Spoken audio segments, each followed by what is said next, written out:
धम्म वर्ग में आपका सबका स्वागत करते हुए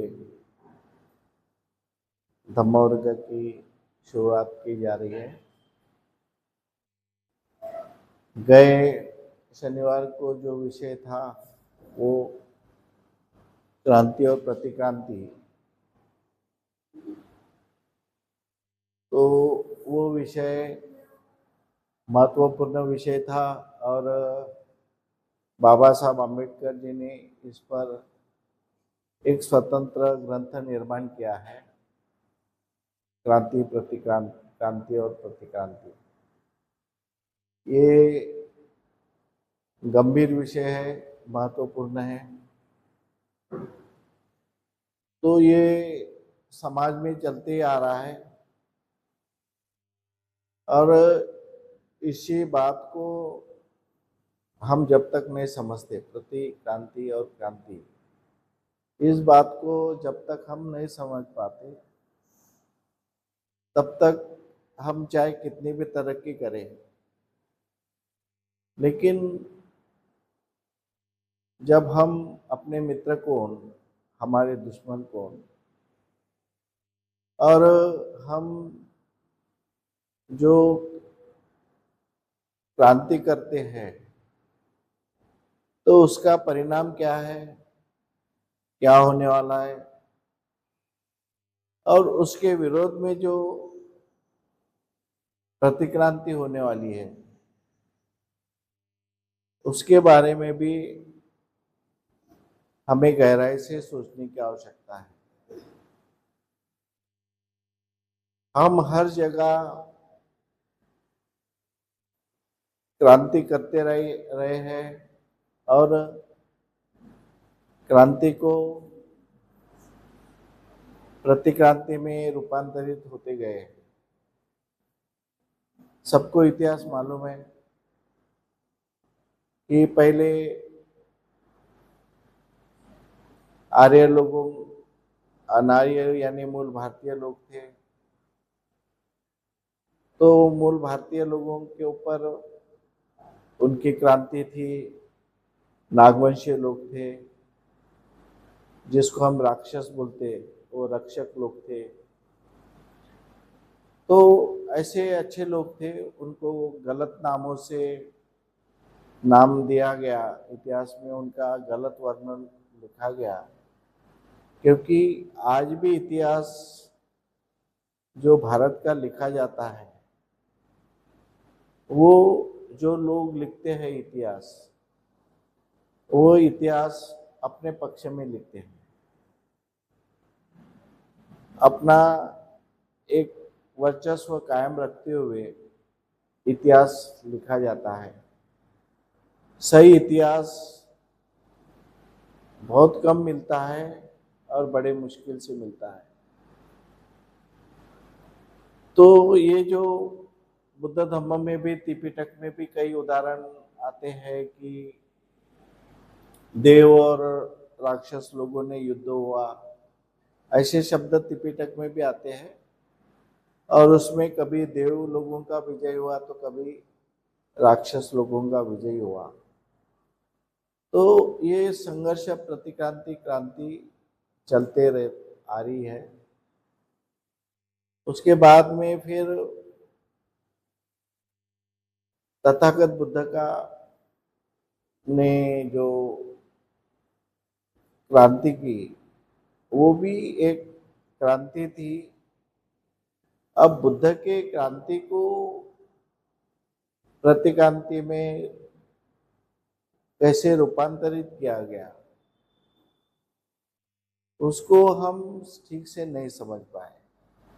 बुद्ध की मूल कौन सी क्रांति थी, उन्होंने किस प्रकार क्रांति किया और किसके विरोध में किया, वो उनका सही कार्य बुद्ध का लोगों तक नहीं पहुंचा। और वो पूरी दुनिया में जो भी इतिहास गया है बुद्ध का, वो सही इतिहास नहीं लिखा गया। जो कुछ भी है आज भी मीडिया है, आज मीडिया तुम्हारे हाथ में नहीं है। मीडिया यानी पेपर है, पेपर में जो भी लिखा होता है, जो किताबें बनती है, तो आज तुम्हारे पक्ष की कोई बात कोई रखता नहीं या सत्य बात सामने नहीं आती। जो गलत बात है या फिर तुमको पराजित जैसे हुए तो उनके विजय की बात आती है, उसका ज्यादा प्रचार प्रसार किया जाता है। और जो वास्तविक जो इतिहास है वो सही आज भी नहीं रखा जाता है। आज भी मीडिया का पूरी मीडिया टोटल मीडिया उनके हाथ में है। अस्त हमारे छोटे मोटे पेपर है वो कुछ दिन चलते हैं, उसके बाद में उनको भी खरीदा जा सकता है। और हमारे नेता भी कुछ आंदोलन करते हैं तो कुछ नेताओं को भी खरीद लिया जाता है। इस तरह से प्रतिक्रांति क्रांति चलते रहती है। तो बुद्ध ने जो उस समय सही में क्रांति की, उन्होंने जो बुद्ध ने उस समय जो क्रांति थी वो उनका मुख्य था मनुष्य।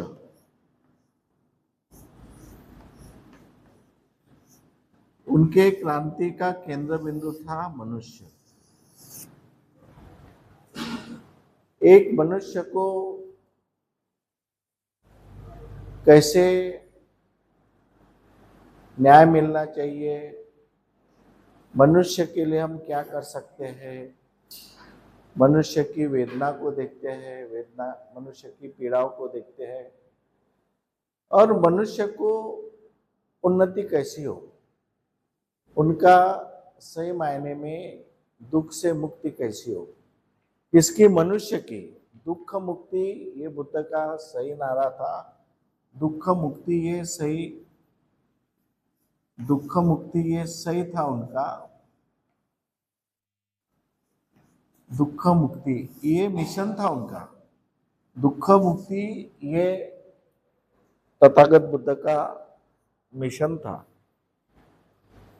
मेन उद्देश्य था कि दुख मुक्ति। लेकिन दुख मुक्ति किसकी, दुख मुक्ति किसकी? तो दुख मुक्ति जो मेन उद्देश्य था वो मनुष्य मनुष्य को समस्या से, दुख से मुक्त करना है। ये सबसे बड़ा क्या मिशन थी। इस मिशन को समझने की आवश्यकता है। तथागत का मुख्य उद्देश्य था, ध्येय था, केंद्र बिंदु मनुष्य था और ध्येय उद्देश्य था कि प्रथम मनुष्य की दुख मुक्ति, मनुष्य की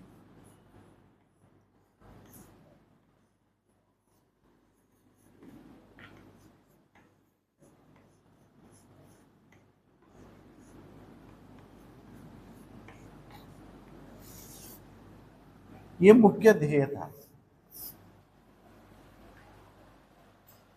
तथागत बुद्ध का मुख्य ध्येय था मनुष्य की दुख मुक्ति। द पर्पज ऑफ धम्मा, धम्म का उद्देश्य मनुष्य की दुख मुक्ति। ये पर्पज था, पहले भी था, आज भी है। उद्देश्य है कि मनुष्य की दुख मुक्ति। और मनुष्य को, जब मनुष्य दुख मुक्त होगा तो अपने आप सुख मिल जाएगा। ऐसा नहीं कि मनुष्य जब दुखी है सुखी रहेगा, ऊपर से रहेगा, लेकिन अंदर तो पीड़ा रहेंगी, अंदर से तो दुखी रहेगा वो। तो बुद्ध का कहना क्या था कि जो अंदर तुम्हारे मन के अंदर जो घाव बने हुए, शरीर के घाव तो दिखते हैं लोगों को, लेकिन अंदर के जो मन के घाव है, वो मन के घाव लोगों को दिखते नहीं। तो मन में जो पीड़ा है, दुख है, आदमी शारीरिक पीड़ा सहन कर रहा है और मानसिक पीड़ा भी सहन कर रहा है, मानसिक दुख भी सहन कर रहा है।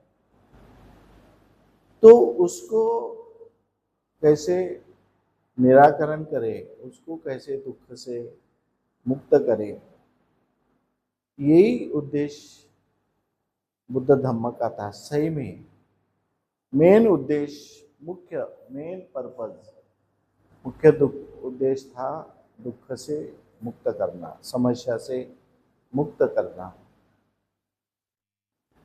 और मनुष्य को मुक्त करने के लिए फिर उन्होंने कार्य किया बुद्ध ने।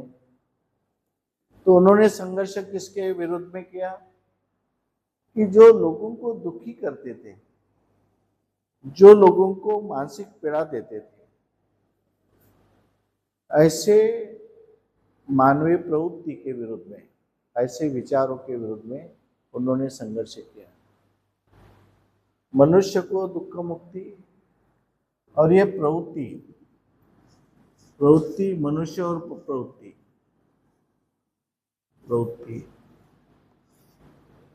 प्रवृत्ति तो मनुष्य से आती है।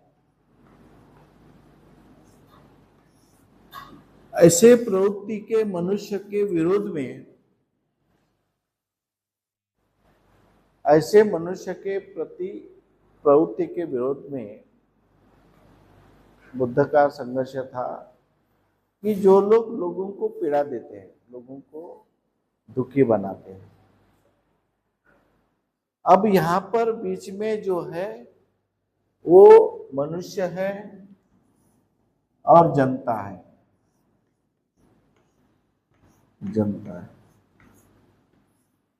जनता है, मनुष्य है।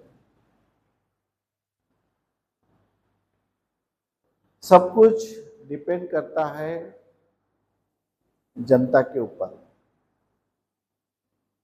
जनता किसके तरफ आकर्षित होती है, जनता को क्या चाहिए, ये तो दो तो प्रवृत्ति है।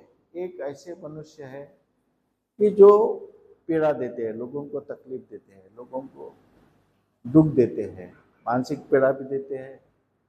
जैसे मानसिक पीड़ा यानी तुम्हारे मन के विरुद्ध में अगर कोई काम होता है तो फिर वो पीड़ा भी होती है, या फिर शारीरिक कोई दुख होता है उससे भी पीड़ा होती है।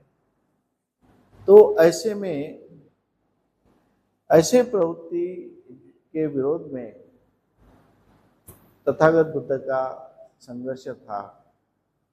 तो तथागत बुद्ध ने पहला संघर्ष किया कि जो पुरोहितवाद है, ये प्रवृत्ति कौन सी है? पुरोहितवाद की प्रवृत्ति। अब पुरोहित कोई भी हो सकता है, पुरोहित कोई भी हो सकता है, क्योंकि जो राजा है, राजा कितना भी बड़ा हो, वो किसकी बात मानता था? पुरोहित की बात मानता। आज भी मानता है और पहले भी मानता था। किसकी बात? पुरोहित की बात मानता था। और ये पुरोहित की प्रवृत्ति कौन सी थी? कि समस्या निर्माण करना, मनुष्य को दुखी बनाना, मनुष्य के विरोध में थी। पुरोहित की प्रवृत्ति थी, वो मनुष्य के विरोध में थी। यानी इस मनुष्य को,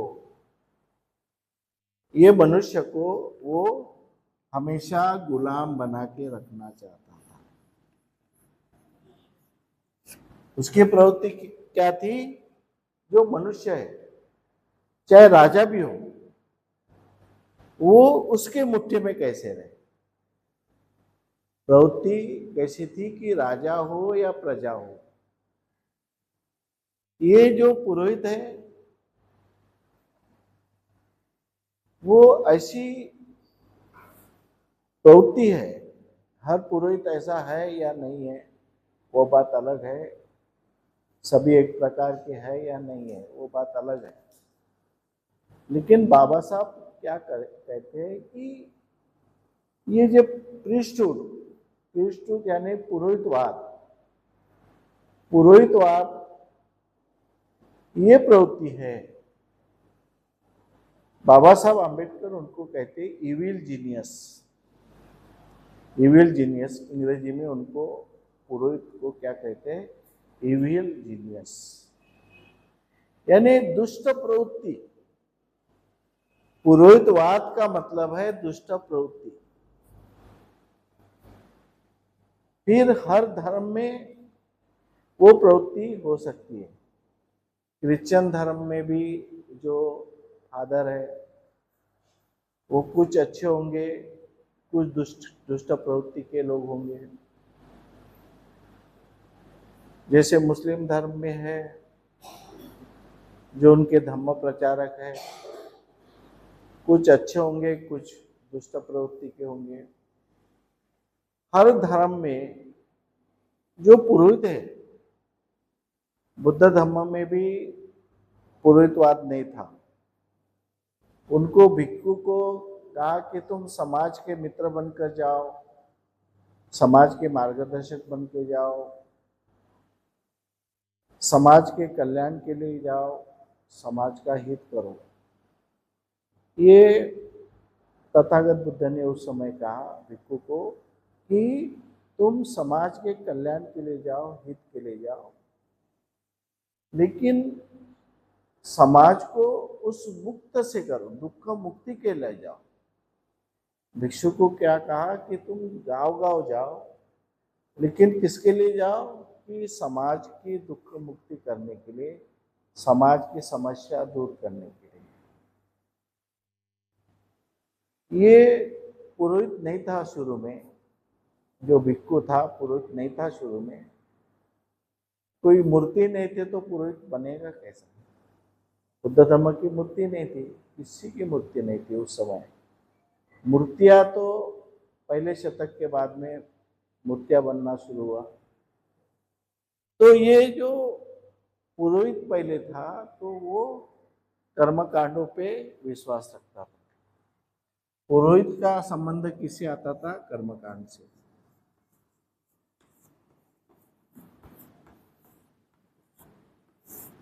पुरोहित का संबंध कर्मकांड से। जो भी विधि करना है, कर्मकांड करना है, वो विधि या कर्मकांड कौन करेगा? पुरोहित करेगा। और पुरोहित किस लिए करता था?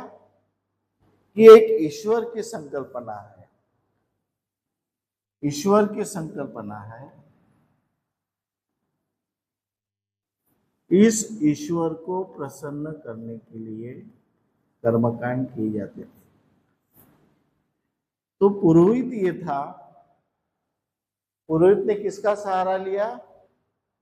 ईश्वर का सहारा लिया। ईश्वर का सहारा इसलिए लिया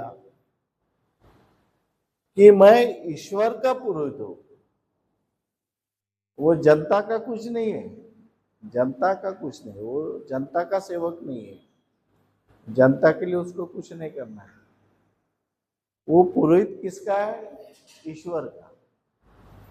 और ईश्वर क्या है? एक शक्ति, यानी वो ईश्वर अगर प्रसन्न होता है तो तुम्हारी समस्या दूर होगी, जितने भी दुख दूर होंगे, जो भी है, तुम्हारी समस्या दूर करने की ताकत सर्वशक्तिमान कौन है? ईश्वर। इसके बाद सारी शक्तियां हैं, और वो सारी शक्तियां वो किसको? ये पुरोहित को मिल सकती है। ईश्वर डायरेक्ट ईश्वर नहीं देगा तुमको। ईश्वर डायरेक्ट कनेक्शन तुम्हारा ईश्वर से नहीं होगा।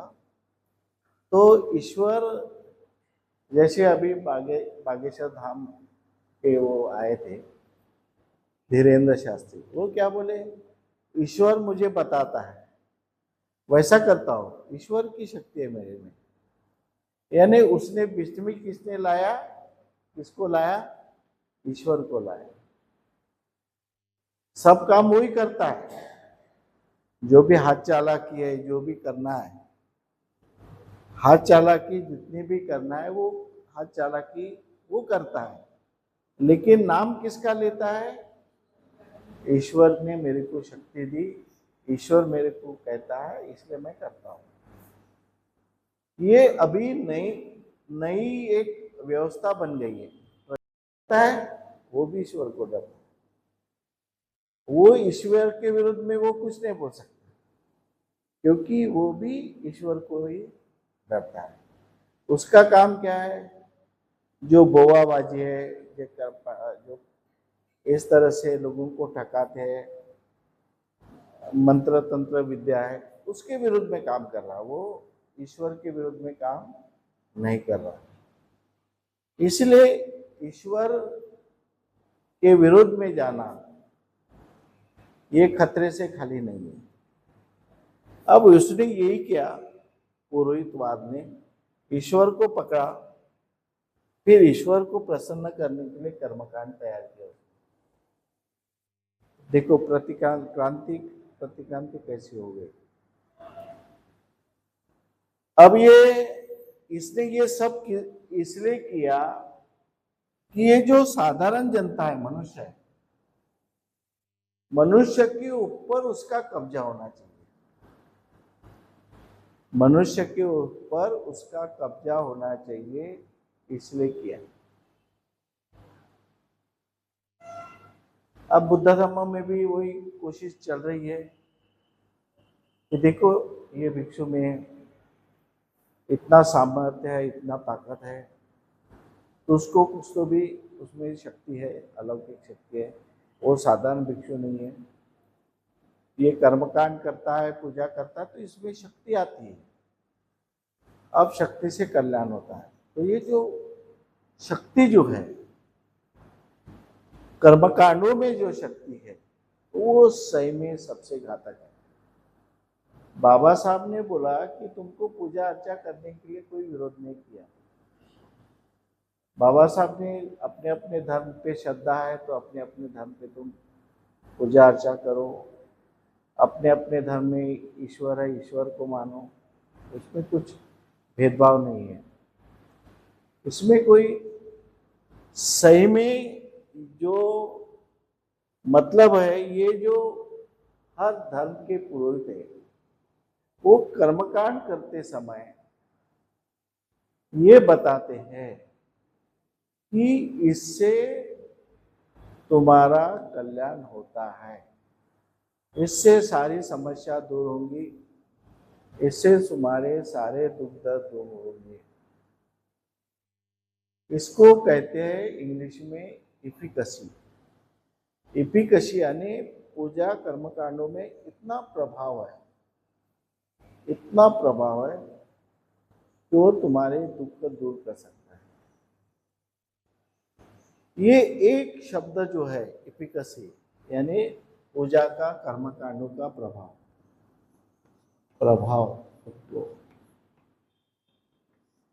इफिकसी,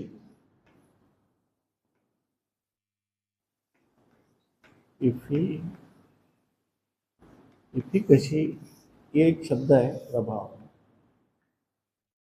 कि इसमें प्रभाव है। जैसे मैं बताऊंगा कि मेरे में वो प्रभाव है कि तुम मेरी बात, मेरे में प्रभाव है तो मेरी सेवा करोगे तो तुम्हारा कल्याण होगा, मेरी पूजा रखेंगे तो तुम्हारा कल्याण हो सकता है।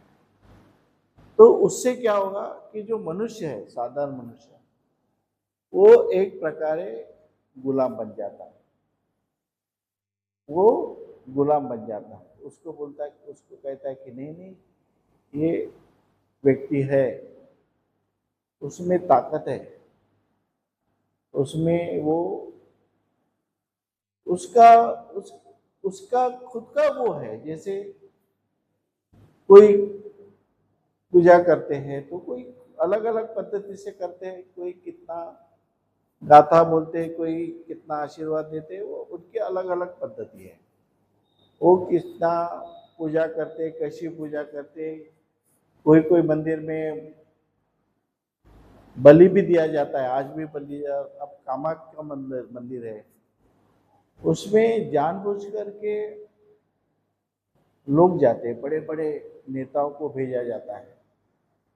बड़े बड़े नेता, अंबानी जैसी औरत, अंबानी की औरत स्वयं जाएंगे मंदिर में भी। हमारे क्रिकेट के प्लेयर वो स्वयं जाएंगे और आशीर्वाद लेंगे। ये सारी बातें एक इस तरह की एक वातावरण निर्माण करने की साजिश है। उस साजिश को हमें समझना चाहिए।